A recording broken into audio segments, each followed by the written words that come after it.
My guests tonight include Lord Boothby and Miss Mai Zetterling. But first, one of our rising stars of the theatre, a member of the Royal Shakespeare Company, once described as the sex queen of that company.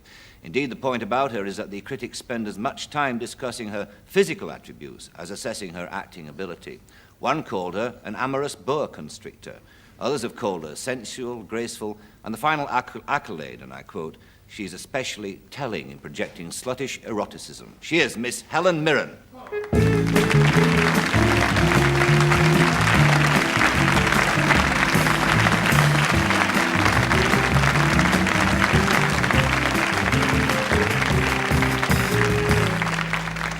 Sluttishly erotic for you. That was nice. What do you think when people say things like that about you? They're free to have their own opinions of me. They can think what they like. Does it bother you? No. I mean, Does it flatter you? No. Does it annoy you? No. Just doesn't move you at all? Not in the slightest, in see. any direction whatsoever.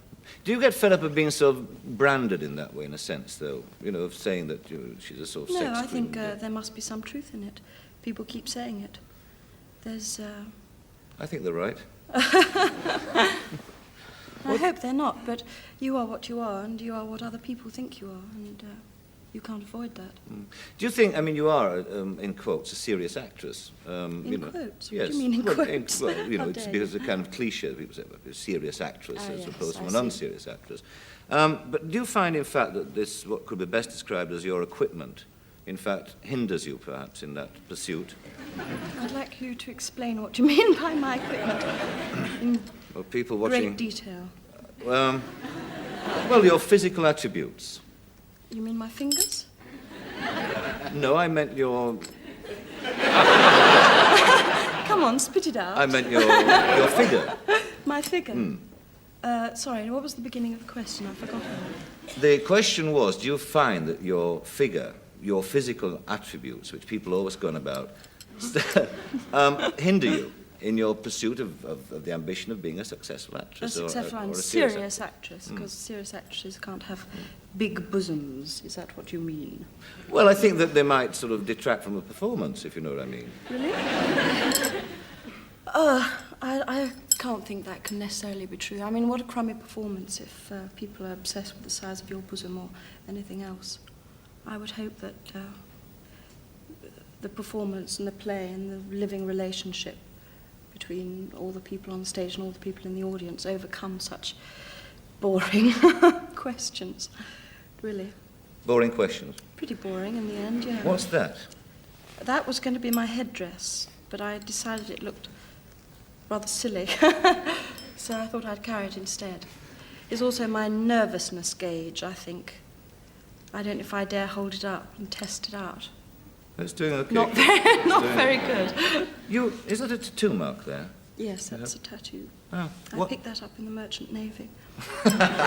One drunken night. When you were a Matelot? Yes, that's right. Did you really, though? I mean, how did you get that? Did I really? Actually, I got it on an Indian reservation. It was done by an Indian girl. The Indians tattoo themselves very casually. It's no big deal with them. And I got sort of inspired with their attitude to it. Are you glad you did Drunk it? 2 glasses of brandy and had it done, fainted on the spot, and woke up with my permanent mark on it, on myself. Yes, I'm very, very pleased I did it. It's because, in fact, you can't get them off, can you? No, I never would have it taken off. Yeah. Tell me, Helen, we talked a bit about, we'll leave off this sort of sexy image thing that the critics write about. But in fact, for somebody who has achieved that, you came from a remarkably sort of sober background, didn't you? I hope my parents are listening to hear you say that. Yeah, my parents were pretty sober, I suppose. I mean, what they kind didn't of people drink. were they? I hate calling people anything. They were my parents, my beloved parents. I hope they're watching. Well, I presume that they had jobs. People are different. They look different. They talk different. Yes, but they have different jobs. I mean, it's absurd to pretend that they're not. Yes, but it's very dangerous to stick labels. I mean, if I was to say my parents were middle class, everyone's got a different idea of what middle class means.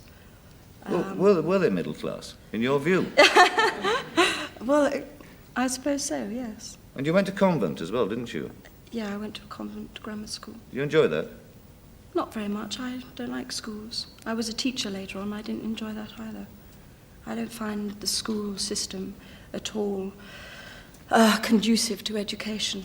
Did you find being at convent in any sense repressive? I find all schools repressive. I don't think the fact that it was a convent made it any more repressive. There were a few silly rules, like not sitting down on the grass on a hot, sunny day when all you wanted to do was sit down on the grass, and not undoing your top button here, and not rolling up your sleeves, and wearing long grey woolly socks. But those are unimportant things. The much greater question of lack of liberty is what happens to people's minds in schools. What happened to yours?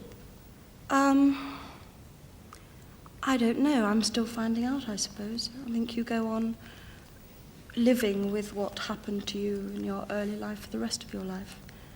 Did you want to be an actress at that point when you were at convent? Yes, I did. Oh, very much so, yes.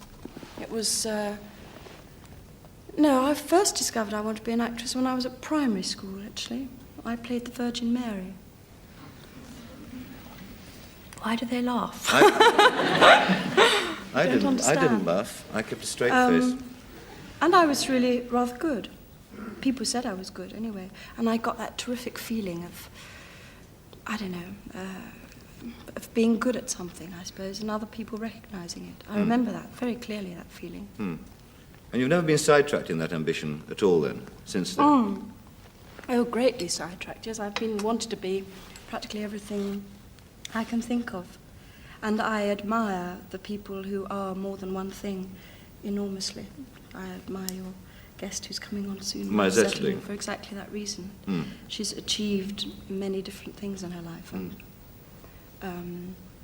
I would like to be that. I don't find acting the be-all and end-all of existence at all. So how else, then, do you think you might, in future, perhaps fulfill yourself? Would it be in directing, writing, like Maya Zetterling, or what? I'm not a planner. I don't like plans of any sort. So I believe in a true following of instinct, and that's a difficult thing to describe, because it's not just doing what you want to